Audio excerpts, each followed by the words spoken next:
Media, social media, influencer శక్తులు కలిసి చెడుని మంచిగా చూపించడం వల్ల కావట్లేదు, కానీ మంచిని చెడుగా చూపించడం మాత్రం వర్కౌట్ అవుతుంది.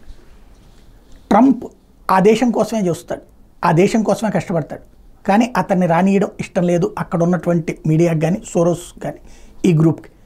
అదే సందర్భంలో బైడెన్ ఫెయిల్యూర్ తర్వాత ఏం చేయాలో అర్థం కానలో కమలా హ్యారిస్ని ముందు పెట్టారు. ప్రస్తుతం ఆవిడ పోటీలో ఉన్నారు. ఇప్పుడు ఒక మైండ్ గేమ్ ఆరంభమైపోయింది. కమల గెలిచేస్తోంది అన్నట్టు.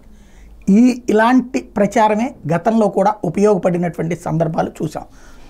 అలాంటి ఇంపాక్టే ఇప్పుడు కమలా హ్యారిస్కి వచ్చేటప్పటికి లేటెస్ట్గా బైడెన్ అభ్యర్థిత్వం వేళ దాదాపు ఏకపక్షంగా కనిపించిన అమెరికా అధ్యక్ష ఎన్నికల ప్రచార సరళిలో అనూహ్య మార్పులు కనిపిస్తున్నాయి. రిపబ్లికన్ అభ్యర్థి డొనాల్డ్ ట్రంప్తో ధీటుగా మాట్లాడలేక తడబడి చివరికి తప్పుకున్న బైడెన్ అభ్యర్థిగా ఉన్నంతకాలం ట్రంప్ ముందంజలో ఉంటుంది తెలిసిందే. తాజాగా డెమోక్రటిక్ పార్టీ తరఫున కమలా హ్యారిస్ రంగంలోకి దిగాక పోరు హోరాహోరీగా సాగుతోందని విశ్లేషణలు వెలువడ్డాయి. వీటికి బలం చేకూరుస్తూ తాజా సర్వేలో ట్రంప్ కంటే కమలా హ్యారిస్కి ఆదరణ 1% ఎక్కువగా ఉందని తేలింది.